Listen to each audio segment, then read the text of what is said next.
والصلاة والسلام على أشرف الأنبياء والمرسلين وعلى آله وصحبه أجمعين.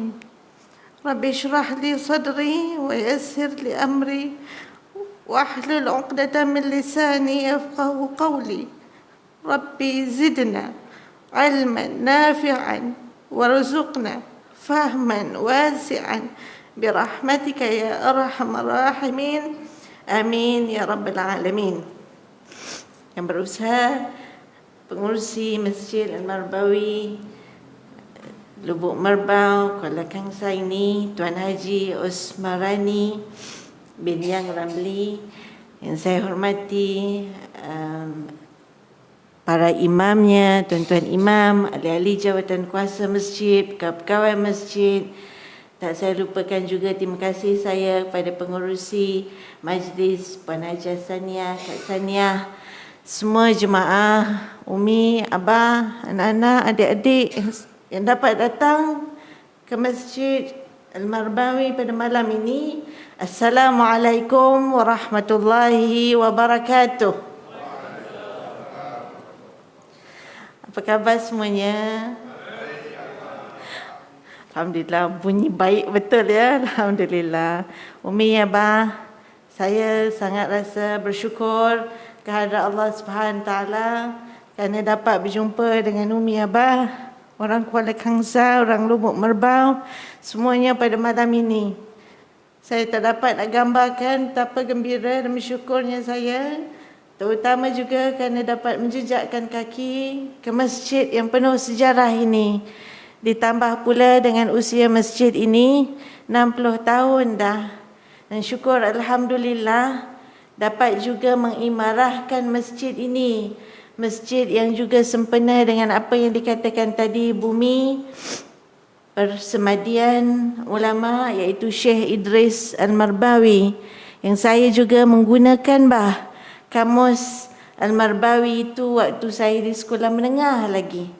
Disyukur Alhamdulillah, sama-sama juga kita sedekahkan bacaan Al-Fatihah kita kepada almarhum Syekh Idris Al-Marbawi dan seluruh ahli keluarga kita, Umi Abah, bersempena dengan kita juga berada dalam bulan Maulidur Rasul sallallahu alaihi wasallam ini. Al-Fatihah.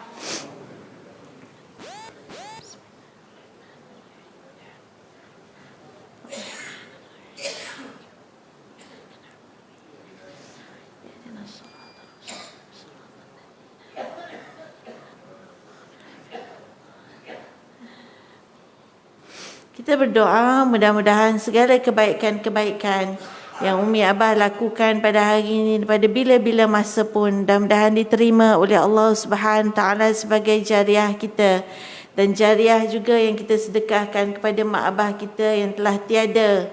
Mudah-mudahan tuan-tuan dan puan-puan, seperti yang Umi Abah sebut tadi, yang telah kita berselawat tadi. Saya bila habis saja salat tadi, Tuan Imam menyebutkan selawat seperti zaman saya sekolah dulu, Mi. Tak semua masjid ada baca begitu, Mi. Dengan nadanya begitu. Allahumma salli. Kan selawat yang begitu, Mi. Nak bersalam antara satu sama lain tu, mulakan dengan begitu. Tak semua tempat ada, Mi. Jadi itu mengimbau zaman-zaman dahulu, Alhamdulillah. Dan kemudian ia dimulakan juga dengan selawat kepada baginda Rasul sallallahu alaihi wasallam. Umi Abah yang dihormati sekalian, jadikan selawat di luar daripada waktu salat. Selain daripada kita dalam salat, bahkan kita salat, kita baca selawat, tahiyat awal baca selawat, tahiyat akhir baca selawat. Di luar daripada selawat, di luar daripada salat pun, Umi Abah, kita bacalah selawat, sebutlah selawat kepada baginda Rasul sallallahu alaihi wasallam. Sambil-sambil masak ya, Mi, kosek-kosek beras tu, sambil-sambil jeruk pokok ya, Bah, sambil-sambil buat apa-apa ya, Bah, duduk sandar-sandar ni, Bah, ya. Teruskan kita berselawat kepada baginda Rasul sallallahu alaihi wasallam. Kerana Nabi sallallahu alaihi wasallam itulah yang menyebabkan kita sampai ke masjid ni, Bah. Yang menyebabkan terbenanya masjid ni, Bah. Yang zaman Nabi mula-mula sekali berhijrah, tak buat benda lain, dia buat dulu masjid. Itu yang kalau kita pergi umrah, pergi haji, kita nak pergi masjid tu, Masjid Quba. Yang ketika Nabi SAW bina masjid tu menurut sejarahnya Umi, Nabi tak ikut jalan biasa. Dia buka jalan baru supaya jejak-jejak kakinya tidak diketahui oleh orang yang nak mengekorinya, oleh kafir Quraisy. Dia buka jalan baru, dia ikut jalan yang tak pernah orang jalan. Susah maknanya. Kalau jalan dah ada jalan, kan senang. Tapi jalan yang tak pernah dilalui orang, itu susah Yang inilah yang kita dapat hari ini, yang telah dibuka oleh baginda Rasul sallallahu alaihi wasallam. Bila berkumandangnya azan Umi Abah, kita juga dengar azan tu. Pasal dalam azan tu juga ada syiar Islam, ada laungan Allahu Akbar, ada laungan Nabi sallallahu alaihi wasallam kan? Alhamdulillah. Dengan sebab itu Umi Abah, bila kita boleh datang ke masjid, bila Tuan Haji Osmarani sebutkan tadi nanti kita nak semarakkan lagi program-program ni, Umi Abah, sayup rasa hati kita. Lama kita tinggalkan masjid ni dulu disebabkan oleh keadaan yang tak mengizinkan. Sekali Allah beri kita nikmat, sekali Allah tarik nikmat tu seketika, baru kita tahu nikmat itu. Nikmat inilah yang disebut oleh baginda Rasul sallallahu alaihi wasallam Sebelum saya nak cerita panjang lagi tentang Nabi ni, bila masuk masjid tak boleh tak ingat baginda Rasul sallallahu alaihi wasallam. Kerana inilah sunnah Nabi sallallahu alaihi wasallam. Di situlah Umi, ada jejak-jejak kaki baginda Rasul sallallahu alaihi wasallam. Kalau Umi datang ke masjid, Abah datang ke masjid, Abah diamlah dalam hati, ya Allah, apa yang Nabi buat dulu aku nak buat, ya Allah. Dapat aku buat, kau terimalah amalan dia, ya Allah. Niatlah dalam hati, kekalkanlah ya Allah, sejahterakanlah kita sehingga kita boleh datang ke masjid. Kita tak salahkan peraturan, maknanya kita perlu ikut peraturan. Tapi bila dah balik boleh datang ke masjid, niatlah. Mudah-mudahan Allah angkat segala malapetaka, segala pandemik, segala susah-susah yang menyebabkan kita tak dapat datang ke sini. Itu yang didoakan tadi lepas salat. Allahumma inna na'udzubika min juhdil bala wa darqis syaqa wa su'il qada wa syamatatil a'da. Minta ya Allah, angkatlah keadaan ini, keadaan yang tak baik kepada keadaan yang baik, sehingga dengan niat diangkatlah pandemik ini, diangkatlah segala kesusahan ini dengan niat dalam hati, supaya aku dapat terus beribadat ya Allah, supaya aku dapat terus datang ke masjid ya Allah, supaya aku dapat dengar majlis-majlis ilmu ya Allah.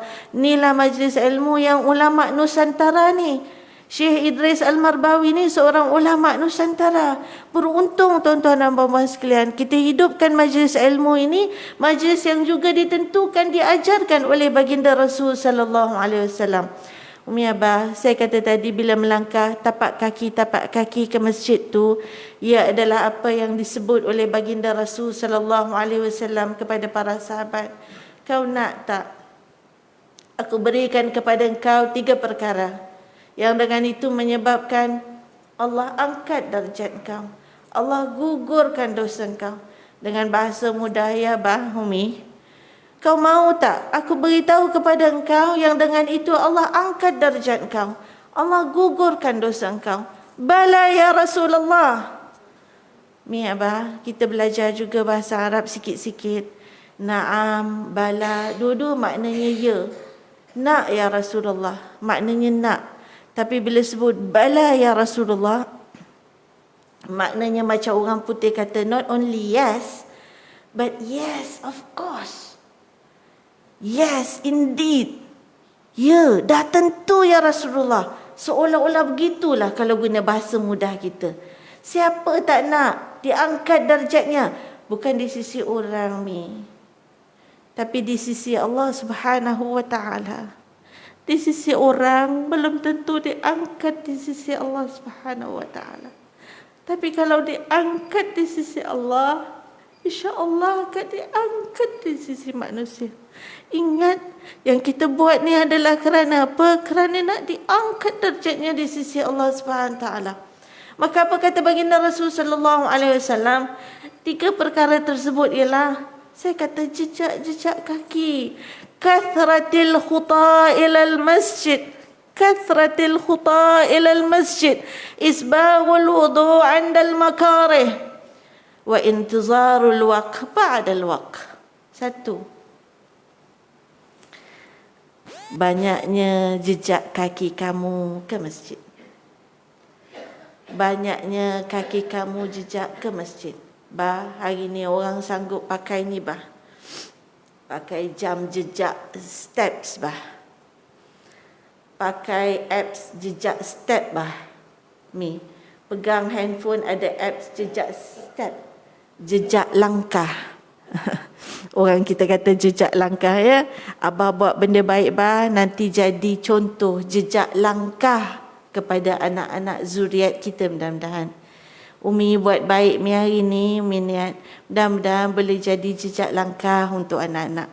Jadi contoh teladan untuk anak-anak. Kan itu yang kita minta dalam doa kita surah Al-Furqan ayat 78. Rabbana hab lana min azwajina wa dhurriyyatina qurrata a'yun waj'alna lil muttaqina imama. Belakang tu jejak langkah.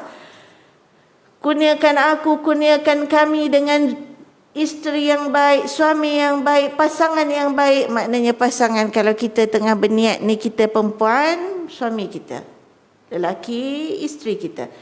Wa dhurriyyatina, dan zuriat keturunan kita semuanya.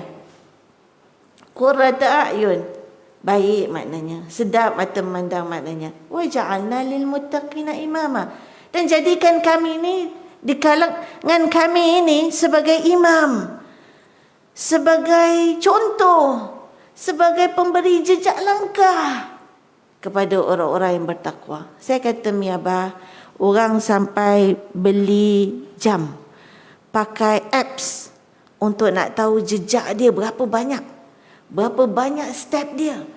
For the sake of health, lagi banyak aku jalan, lagi banyak step aku, lagi sihat nanti badan aku, lagi elok nanti jantung aku. Sampai nak puas tahu berapa banyak step perlu ada satu hari. Sanggup beli, sanggup pakai, beribu nak tahu apa. Not only step, from step boleh tahu heartbeat, tahu gerak jantung, boleh tahu macam-macam lagi. La ilaha illallah. Dalam pada kita pakai ni, kita cakap dalam hati kita, aku tak pernah kira jejak aku ke masjid. Aku tak pernah pula kira berapa jauh aku jalan, berapa banyak aku jalan pergi masjid. Ya, aku bising tak dapat parking depan masjid. Kalau boleh aku nak lagi dekat dengan masjid. Apalah masjid besar-besar, parking tak ada. Itu biasa dengar nanti musim bila? Musim nak tarawih, musim bulan Ramadan. Nah, kita kata, Nabi kata, orang yang banyak jalannya ke masjid. La ilaha illallah. Kita berkata, tak perlu kira Umi tak perlu kira kaki Umi lepas ni jalan. Tapi Allah kirakan untuk Umi. Ini orang banyak langkahnya ke masjid. Bukan maknanya lepas ni Abah parking motor kampung lain, jauh sikit. Aku nak banyak langkah ke masjid. Motor aku tak nak letak kat sini. Aku tak nak naik kereta dah. Aku nak jalan kaki daripada kampung mana datang ke sini. Supaya banyak langkah aku ke masjid. Silakan tapi nanti Abah sampai sini, imam dah Assalamualaikum warahmatullahi. Imam pun dah habis dah tak dapat berjamaah Bukanlah maksudnya begitu. Tak payah kira. Tapi cuma nak beritahu je. Kalau yang lain kau sanggup beli jam, kau sanggup beli apps, kau sanggup download untuk tahu berapa langkah kau untuk sihat, tahukah kau bahawa Allah Subhanahu Taala melalui lidah baginda Rasulullah SAW mengajar kau untuk sihat hati kau. dekat dengan Allah SWT. Sujud kau kepada Allah, akan beri hati kau yang sihat, akan kuatkan iman kau, sedang kau tak perlu kira berapa langkah itu. Yang mengiranya adalah Allah Subhanahu wa taala. Tapi kita belajar, nanti kalau aku parking jauh sedikit, jangan berkira. Jangan berkira, boleh kaki aku kuat, kalau pergi pasar malam aku boleh kuat dari ujung sana sampai ujung sana, dari sana sampai sini nak makan laksa lubuk, jauh pun tak apa. Tapi kalau pergi masjid aku mengungut, tak adalah. Mudah-mudahan lepas daripada ini, kerana baginda Rasul sallallahu alaihi wasallam dah menyebut 3 orang yang nanti diangkat darjatnya, digugur dosanya, sering dia ke masjid, maknanya banyak langkah dia ke masjid, maknanya selalu dia ke masjid. Sebab itulah hati saya hiba kerana lama tak dapat masuk masjid. Dan syukur bah, kita sambil-sambil duduk ni bah, sebut apa bah? Sebut apa Umi? Alhamdulillah. Dalam hati sebut banyak-banyak alhamdulillah. Itu pun kalam yang diajar oleh baginda Rasul sallallahu alaihi wasallam. Sampai kata Sayyidatina Aisyah radhiyallahu anha, Nabi sallallahu alaihi wasallam kalau dapat apa yang dia suka, dia akan sebut alhamdulillah bi ni'matihi, alhamdulillahilladzi bi ni'matihi tatimmu as-salihat. Abah, jangan risau ya Umi, jangan risau apa panjang tu doktor. Tak apa. Umi boleh baca yang pendek, baca yang pendek je. Alhamdulillah. Tak dapat, sambung belakangnya dengan maknanya. Ambil betul-betul yang disebut oleh Nabi. Makna apa Nabi sebut tu? Maknanya ialah segala puji bagi Allah dengan nikmatnya. Abah sebut bah, perkataan nikmat tu bah. Perkataan nikmat tu mahal bah. Kita tak tahu nilai nikmat sehingga nikmat itu ditarik daripada kita. Kita tak tahu nilai air sehingga tidak ada air baru kita tahu Umi. Kita tak tahu nikmat solat sehingga kita dapat solat. Kita tak tahu nikmat masjid sehingga dapat kita masuk masjid. Orang yang apabila sudah tidak boleh solat, sujud dahinya ke sejadah, baru terasa, ya Allah, kaki aku dah tak boleh dah nak lipat, ya Allah. Dahi dah tak boleh nak lekat ke sejadah dah. Pada ketika tu cakap kat diri sendiri, bangun ketika kau boleh berdiri. Buat ketika kau boleh berdiri. Lain perasaannya. Kita kata begitu. Air Mi, masa ada air kita buka paip besar-besar Mi. Nanti bila tak ada air. Saya pergi kat tempat tak ada air, dia kata, doktor kat sini kena catu. 2 hari buka air, 2 hari tak buka air. Baru ni. Dalam berita semua tahu kan, Selangor tak ada air, orang datang Perak nak mandi. Datang Lubuk Merbau. Gurau aja. Bila tak ada air doktor, dalam cawan pun kami isi semuanya. Jadilah boleh buat gosok gigi katanya. Oh, cawan pun isi bila tidak ada air. Nah, inilah kita ingat bila kita sebut alhamdulillah Mi, plus tambah lagi bah, panjangkan lagi sikit bah, umur kita pun dah meningkat. Kalau kita baca alhamdulillah, alhamdulillah, alhamdulillah, boleh, tak salah. Tapi umur aku dah bertambah, biarlah panjang sikit. Sedang Nabi SAW nikmatnya tak macam kita. Masjid yang dibina tu tak ada kapet pun. Kapetnya tanah, lantai pun begitu. Makannya tak macam kita. Apalah makan baginda Rasulullah SAW. Tidurnya tak katil macam kita. Kenderaannya tak ada kenderaan, yang ada tunggangan. Tak rasa macam kita. Tapi bila dia nak sebut dan puji Allah, dia sebut betul-betul. Dia tambah perkataan nikmat. Kata orang putih, spell out the feeling.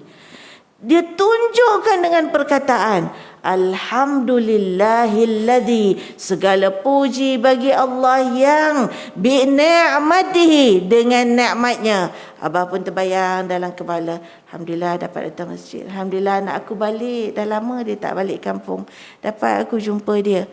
Bah, ni kita tengah nak cerita berita gembira ni bah, tentang Nabi SAW ni, berita gembira ni.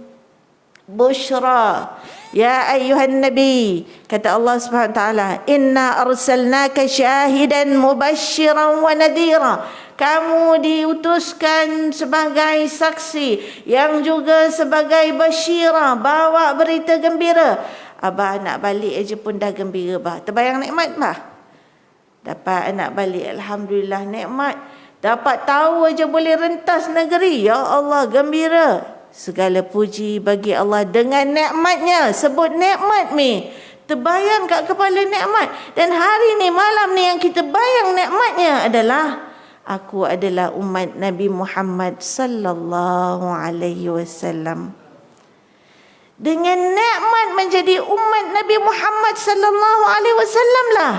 Ni salat berjamaah, ni beri salam ke orang, ni dapat belajar, dapat sikit cari ilmu. Ini yang dikatakan bahawa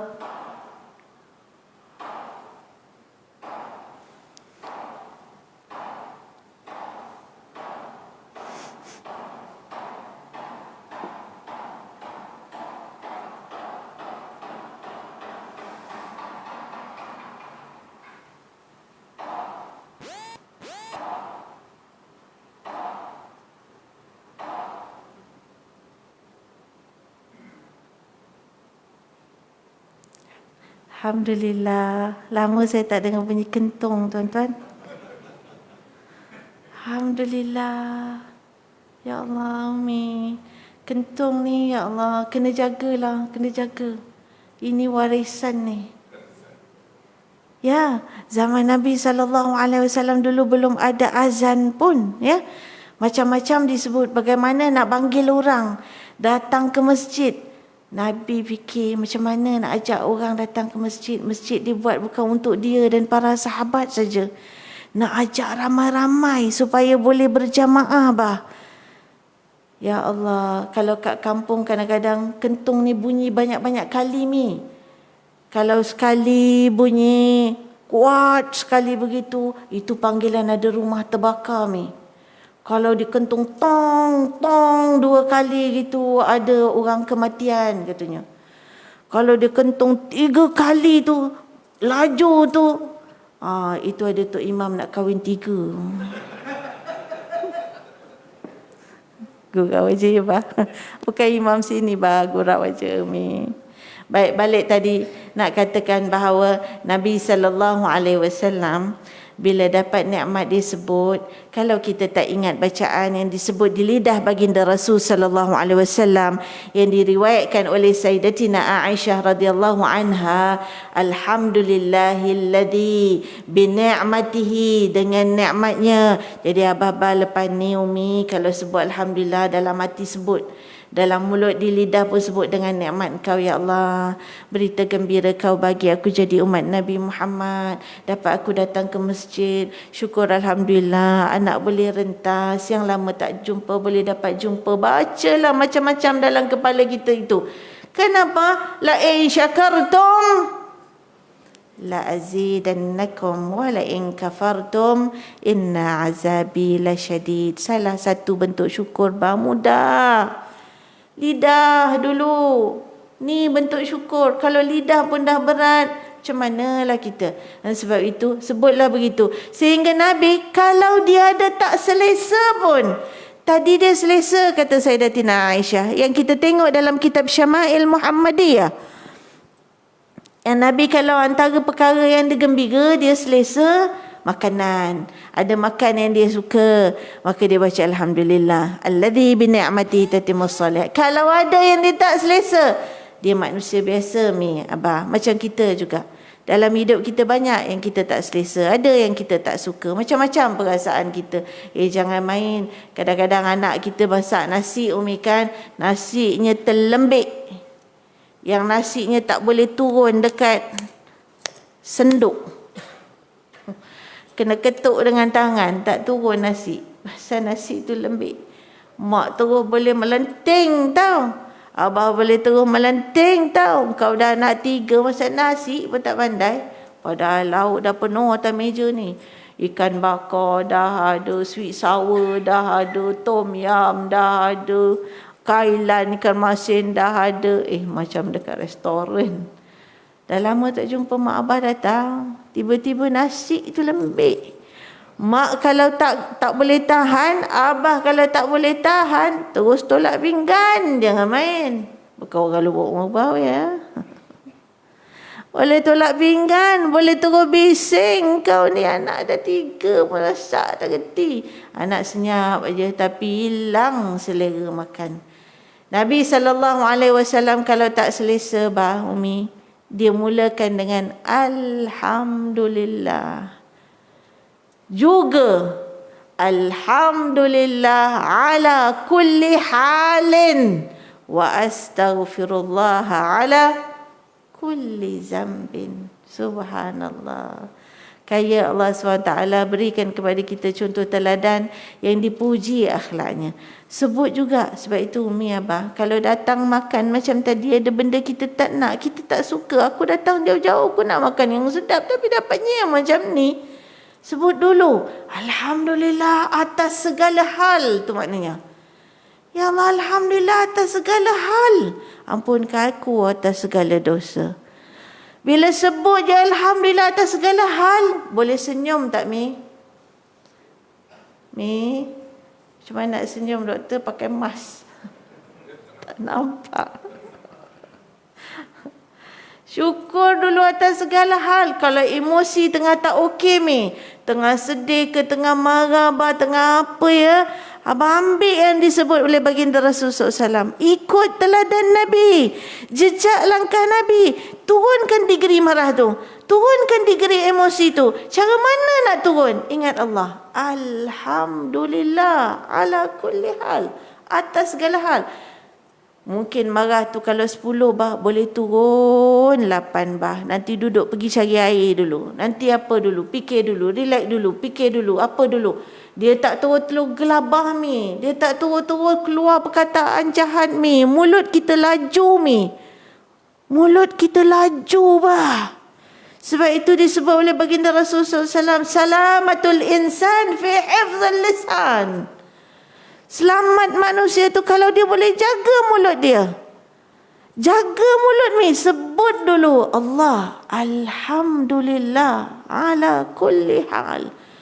Ya Allah, syukur atas segala hal. Wa astaghfirullah ala kulli zam. Aku minta ampun ya Allah atas segala dosa. Yang dapat pahala siapa? Kita. Yang gugur dosanya siapa? Yang berkata-kata itulah yang dapat gugur dosanya kerana dia mohon keampunan dari Allah SWT. Apa kaitan dengan nasi lembik? Tak ada kaitan dengan nasi lembik, tapi tunggu ampun dosa sebelum kita keluarkan kata-kata yang tak sedap pada telinga. Inilah indahnya diajar oleh baginda Rasulullah SAW. 3 Mei, angkat darjat, gugur dosa. 2, 1, banyak jalan ke masjid. 2, laju je Mi Abah. Dah punya kentung ni tak tahulah, saya kena berhenti kot Sekejap lagi saya berhenti Boleh ke Umi Abah okey? Larat? Tahan? Yang keduanya adalah isbaghul wudu' andal makarih. Orang yang suka mengambil wuduk walaupun dalam keadaan yang susah. Nabi SAW dan para sahabat tu susahnya apa kalau ambil wuduk? Air tak ada, air susah. Nanti satu wuduk untuk 4 waktu. Masya Allah Mi. Sejuk sangat tu yang pakai khuf pada kaki, sapu pada khuf untuk ambil wuduk. Susah. Sebab itu Nabi angkat orang yang nak ambil wuduk ni walaupun dalam keadaan susah. Kita ada susah Mi. Ada susah nak ambil wuduk.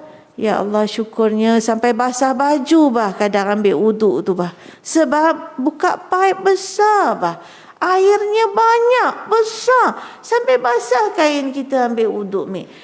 Kita Nabi SAW dalam pada susah nak ambil wuduk tu, malam sebelum tidur pun ambil wuduk. Nak gugur dosa, nak prepare jiwa dan tubuh badan menghadap Allah. Bukan sekadar ketika salat, tapi di luar salat sampai nak tidur pun, kalau boleh nak tidur dengan wuduk. Nabi antara sunnahnya ambil wuduk sebelum tidur. Yang tu pada Nabi tak susah, tapi pada kita yang banyak air, susah bah.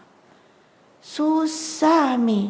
Padahal dekat ke jauh katil kita yang nak tidur tu dengan bilik air kita. Berapa jauh katil kita dengan bilik air kita bah? Ada daripada saya duduk ni sampai belakang sana tak? Wih, itu rumah apa tu? Itu dah jadi istana tu. Daripada katil tidur nak pergi ke belah air ke ujung sana, besar betul. Allah SWT berapa langkah je daripada katil kat dalam bilik tu ada bilik air. Tapi nak bangun, nak ambil wuduk sebelum tidur, susah. Berapa paip ada dekat rumah kita? Lah, tak pernah kira. Ini sifat baginda Rasul sallallahu alaihi wasallam dengan wuduk ni. Dengan wuduk bah, kita kalau baca ni rasa malu dengan baginda Rasul sallam. Malu sangat. Sebab itu niatkan bulan Rabiul Awal, bulan kita ingat Nabi teladan sepanjang hayat. Manalah yang aku boleh buat, ya Allah. Kuatkan hati aku untuk melaksanakannya. Tak dapat tiap-tiap malam, cubalah satu malam sebelum tidur. Seminggu sebelum, satu minggu, sekali dalam seminggu. Cubalah letak niat dalam hati. Saya tak cakap kat Umi Abah, saya cakap kat diri saya sendiri.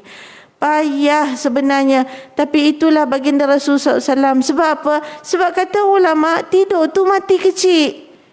Kalau ditakdirkan tidur tak bangun, dia sudah tidur dalam wuduk, mi abah. Begitu kalau kita kata baca qul sebelum tidur, mak abah kita kan kalau nak tidur cakap baca 3 qul sebelum tidur. Ini juga diajar oleh baginda Rasul sallallahu alaihi wasallam. Mak abah kita kata baca 3 qul. Tapi bila kita buka kitab, kita jumpa hadis yang diriwayatkan oleh Sayyidatina Aisyah radhiyallahu anha bahawa Nabi sallallahu alaihi wasallam sebelum tidurnya akan membaca muawwizat, al-muawwizat. Apa itu al-muawwizat? Apa itu muawwizat? Muawwizat adalah yang mulanya dengan a'udzubillah, a'udzubillah. Iaitulah qul a'udzu birabbil falaq, qul a'udzu birabbin nas. Minta jauh daripada segala keburukan. Nak selamatkan diri kita dan jiwa kita daripada godaan iblis, godaan syaitan dan segala bagai. Mak abah kita kata 3 qul. Mana 3? Itu baru 2. Yang ada a'udzubillah, jauhkan aku, jauhkan aku. Yang terakhir adalah qul huwallah, dikahwinkan dengan 2 qul tadi. Sebab apa qul huwallah? Sebab nak mengesakan Allah Subhanahu wa taala. Bila kita sebut kita cinta kepada baginda Rasul sallallahu alaihi wasallam, ya bah, sebenarnya cinta kita itu sampai terus kepada Allah Subhanahu wa taala. Samalah seperti bila kita berselawat kepada baginda Rasul SAW yang memberikan pahala kepada kita, yang gugurkan dosa kita, yang angkat darjat kita, yang disebut oleh baginda Rasul SAW, man salla alayya wahdan sallallahu alaihi ashran, atau kama qala, siapa selawat kepada aku sekali, Allah selawat ke atasnya 10 kali. Yang berikan darjat, yang berikan rahmat, yang berikan berkat adalah Allah Subhanahu wa taala. Nabi menyampaikan, tapi yang memberikan adalah Allah Subhanahu wa taala.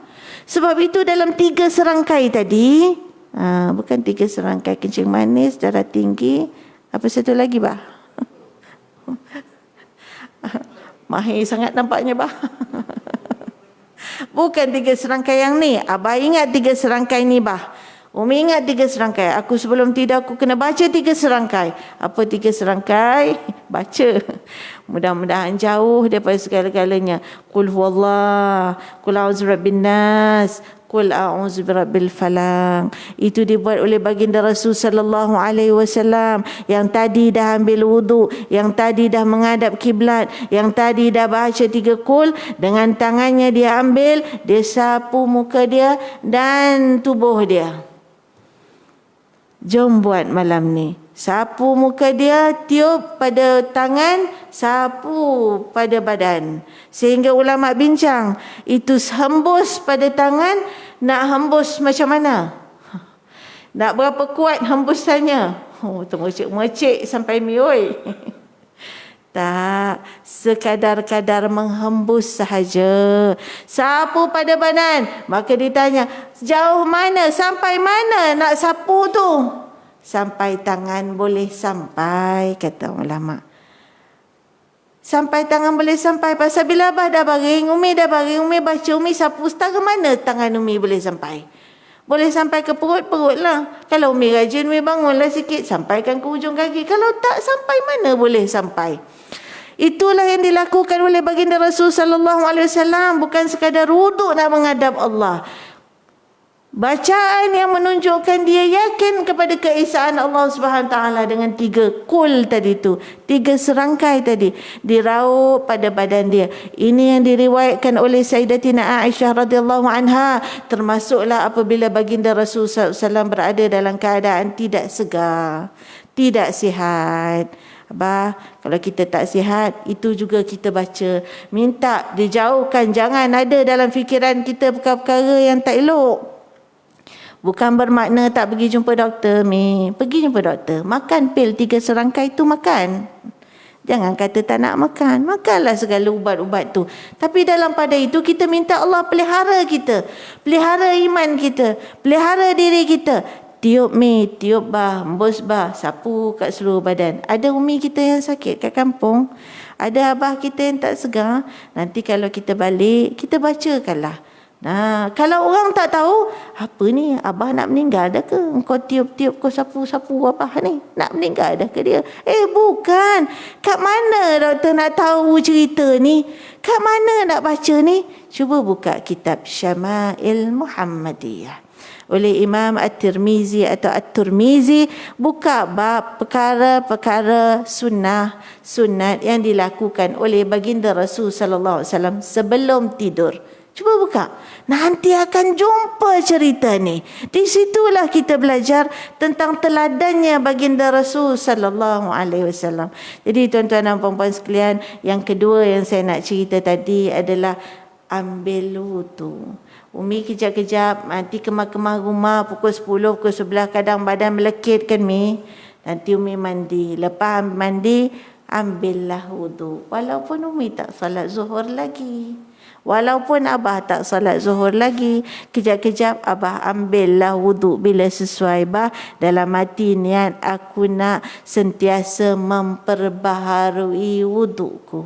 Manalah ketahu apa-apa jadi dalam diri niat, kalau apa-apa aku nak pergi dalam keadaan aku telah berwuduk. Kita tahu ke, Mi, bila ajal kita? Abah, kita tahu ke, Bah, bila hayat kita nak tamat, Bah? Tak tahu kan, Bah? Iza jaa ajaluhum la yastaqdimuna sa'atan wa la yastakhirun. Nabi dah ajar cara selamatkan diri sebelum kita belajar cara pakai shield lagi, Bah. Cara pakai SOP lagi. Nabi ajar macam-macam SOP. Macam-macam cara shield, iaitu nak jaga diri kita. Pegangan akidah kita. Pegangan kita kepada Allah SWT. Selamatkan diri kita daripada godaan iblis dan syaitan. Antaranya, selalu kerap ambil wuduk. Bayangkan ketika ambil wuduk tu, kalaulah ini wuduk aku yang terakhir. Kalaulah apa-apa jadi padaku, biarlah aku dalam keadaan suci, dalam keadaan bersih, nak menghadap Allah SWT. Kalaulah boleh, niatkanlah dalam hati. Kalau tak dapat hari-hari, sebab apa boleh? Aku nak buat sunnah Nabi SAW pada bab berwuduk ni. Kalau dapat malam ni kita cubalah. Kalau tak, kita rasa malu pada diri sendiri. Termasuk saya yang bercakap ni. Sebab saya rasa tak senang nak melakukannya. Ya, mudah-mudahan apa yang saya sebut ini menjadikan saya orang yang boleh melakukannya terlebih dahulu. Yang ketiga, saya habiskanlah 3 perkara ni, ya, Bah. Kemudian kita tamat. Boleh gitu? Oh, boleh benar nampaknya, tak? Alhamdulillah. Faham ya bah, sekarang musim SOP ya Umi ya. Kita sekadar itu dulu. Dan yang ketiganya apa? Yang ketiganya intizarul waqt ba'dal waqt. Tunggu antara satu waktu dengan satu waktu yang lain. Alhamdulillah pada malam ini kita dapat tunggu waktu, dapat tunggu maghrib tadi, dapat tunggu Isyak malam ni, sambil tunggu dapat dengar sedikit halwa telinga untuk menambahkan lagi kesyukuran kita dan muhasabah diri kita ya bah. Rupanya orang yang tunggu antara satu waktu dengan satu waktu ni Allah angkat darjat dia. Tunggu waktu ni bah bukan maknanya nanti abah subuh tunggu sampai Zuhur, mana tak balik-balik. Umi nak makan pun tunggu abah tak balik-balik. Sejak dengar maulid 60 tahun Masjid Al-Marbawi ni lain macam nampaknya. Daripada Zuhur tunggu ke Asar. Tak balik-balik. Duduk kat situ, tak buat benda-benda lain. Jangan bah, bukan itu maksudnya bah. Tunggu waktu tu sampai tak buat benda lain, bukan bah. Alangkan sahabat yang namanya Abu Umamah. Duduk dalam masjid bukan pada waktunya pun Nabi tanya, Abu Umamah kenapa kau duduk dalam masjid bukan pada waktunya? Kita ingat orang duduk dalam masjid bukan pada waktunya, alim dia ini. Kan bagus iktikafnya lama. Bukan senang-senang nak jadi begitu. Rupanya bila Nabi tanya, itu menunjukkan kau harus bangun, kau harus kerja, kau harus buat sesuatu. Kau ada dapur yang nak berasap, kau ada rumah yang nak tengok, kau ada urusan yang nak buat. Bukan maknanya kau tunggu tu daripada pagi sampai datang waktu lain yang kau tak buat sesuatu. Nah dari itu kita tahu soalannya Nabi SAW kepada Abu Umamah yang melihat Abu Umamah berada di masjid di luar daripada waktunya. Lalu kata Abu Umamah, ya Rasulullah, dalam bahasa mudah, aku dihimpit dengan hutang ya Rasulullah. Rupanya masjid ini tempat orang mencari damai, tuan-tuan. Tempat orang ingat Allah Subhanahu wa taala di kala susah dan senangnya. Sehingga itu bila dia mengatakan dia ada hutang ya Rasulullah, Nabi SAW memberikan kepada dia. Ini yang kita kata, bahawa Nabi itu membawa berita gembira kepada kita. Pada setiap masalah itu ada penyelesaiannya. Seperti disebut likulli da'in dawa illal maut. Setiap penyakit ada ubatnya kecuali maut. Setiap masalah itu hil. Likulli mas'alah laha hil. Likulli mas'alah laha hil. Setiap masalah itu ada penyelesaiannya. Nabi tolong bagi penyelesaian. Tapi tuan-tuan, Nabi bagi penyelesaian jangka panjang. Nabi bagi penyelesaian dekat dengan orang, dekat dengan Allah. Nabi bukan kata, aku ada hutang terus bagi duit, ambil ni, selesai hutang. Nabi bagi dengan penuh hikmah kepada orang yang duduk di dalam masjid di luar daripada waktu salat kerana dia susah, dia belenggu hutang. Itu yang Nabi bagi di dalam hadis yang meriwayatkan bahawa baginda Rasul sallallahu alaihi wasallam mengingatkan kepada Abu Umamah untuk membaca Allahumma inni a'udzubika minal hammi wal hazan wa a'udzubika minal ajzi wal kasal wa a'udzubika minal jubni wal bukh wa a'udzubika min ghalabatid dain wa qahrir rijal. Umi Abah, walaupun Abu Umamah itu datang ceritanya itu kerana hutang, kerana dia dibelenggu hutang, tapi Nabi bagi penyelesaian tidak kalau dalam bentuk doa pun dimulakan dengan ya Allah ya Tuhanku, jauhi aku daripada hutang. Bah Umi, kita tahu kita tidak boleh menjauhkan diri kita daripada hutang. Umi Abah ada yang tak ada hutang? Weh, dah tak ada Ustazah, semua dah habis bayar. Dah habis sekarang. Dulu kita ni memang ada hutang, tapi maksudnya jangan sampai dibelenggu hutang. Orang Melayu kata hutang keliling pinggang. Tak mampu pun nak berhutang. Orang kata ukur baju badan sendiri. Itu maksudnya. Tapi nak cerita tadi, Nabi SAW kan doa tu panjang. Ada 8 benda dalam doa tu. Tapi di mana hutang? Jauhkan aku daripada hutang tu yang ketujuh bah. Bukan yang pertama. Nabi tak sebut jauhkan aku dulu daripada hutang, tapi Nabi sebut yang pertama. Kalau kita tengok doa ini sebagai penutup, tuan-tuan dan puan-puan sekalian, indahnya ini apa yang disebut oleh baginda Rasulullah SAW ini dari lidah Rasulullah yang menjadi teladan kepada kita, yang kita pegang sebagai panduan hidup kita hari ini. Jawami' kalim, kata-katanya itu padat dengan penuh bijaksana, ringkas tapi penuh makna. Apa disebut di dalam hadis tersebut? Doa Abu Umamah ibarat begitu untuk kita katakan, ya Allah ya Tuhanku, jauhkanlah aku daripada hammi wal hazan. Ini dibahagikan. Hari ini kan kita kalau cakap ada kluster-kluster ni kan. Dalam doa ni Abah, seolah-olah Abah ada 4 kluster dalam tu dengan 8 varian. Ini semua 8 varian dalam 4 kluster doa Nabi ni. Semua kalau ada boleh menyusahkan dan merosakkan manusia. Inilah yang kita belajar daripada doa Nabi, yang kita ambil, mudah-mudahan kita tak ada benda tu. Kalau ada, ingat balik, kuatkan. Ini dalam doa tadi yang tuan-tuan puan-puan Umi Abah pun berdoa lepas solat tadi. Apa dia kluster-kluster tu Kluster pertama, hammi wal hazan. Variannya adalah hammi wal hazan. Jauhkan aku daripada keluh kesah, sedih yang tak bertempat, yang berterusan. Elakkan dua ni. Ini Abu Umamah tengah sedih, tengah keluh kesah, tengah gelisah, duduk situ dalam masjid. Nabi kata, hindarkan diri kamu daripada dua perkara ni. Asyik-asyik mengeluh, asyik-asyik bersedih. Memang manusia sedih ada, tapi jangan berpanjangan sampai kau lemah nanti. Elakkan dua ni, sebab dua ni boleh menyebabkan timbulnya dua kluster lepas tu. Dia menjangkit dua ni, dia pergi kepada varian yang ketiga dan keempat, iaitulah ajzi wal kasal. Bila kau lemah, bila kau sedih, kau jadi malas, badan jadi lemah. Betul tak Mi? Kalau fikiran kita tak tenteram, jiwa kita tak tenang, badan kita pun jadi lemah bah. Bila kita lemah, kita malas nak buat apa-apa. Aku rasa nak tidur je, aku rasa nak baring je, aku tak larat rasa. Tak ada mood rasa. Sebab itu kena lawan. Kalau kita malas pula, berterusan malas, memang badan akan lemah Mi. Kalau diikut-ikutkan malas, tak jadi apalah kita bah.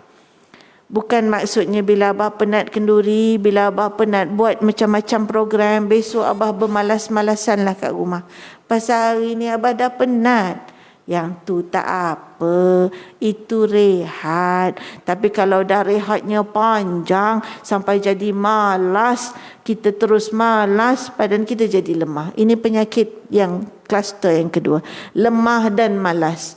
Wa a'udzubika minal ajzi wal kasal wa a'udzubika minal jubni wal bukh. Jauhkanlah aku daripada jubni wal bukh, iaitulah rasa kikir dan bakhil, takut, pengecut. Jubni, takut, pengecut, tak berani nak buat apa-apa. Bakh, orang yang bakhil. Al-bakhil ba'idun minan nas, ba'idun minallah wa qaribun minan nar. Na'udzubillah. Orang yang bakhil jauh daripada orang. Orang tak nak. Haji bakhil kedekut tak hidung masin, orang tak nak dekat. Jauh daripada orang, jauh daripada Allah, dekat dengan neraka. Na'udzubillah min zalik. Minta jangan bakhil, minta jangan pengecut. Ni varian yang ketiga, ke-6, ke-7 ke-6, ke-5, ke-6 dan yang akhir sekali.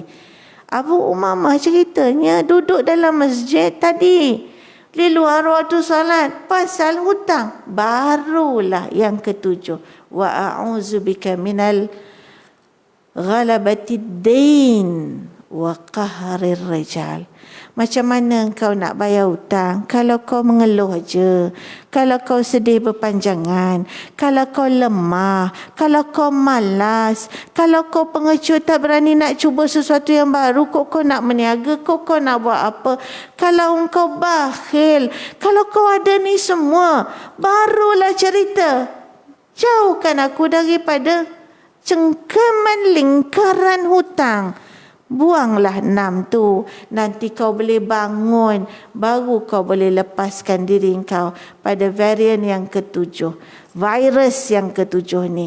Iaitu lingkaran hutang yang tak mampu dibayar. Yang bila kau berhutang, ghalabatid dain wa qahrir rijal.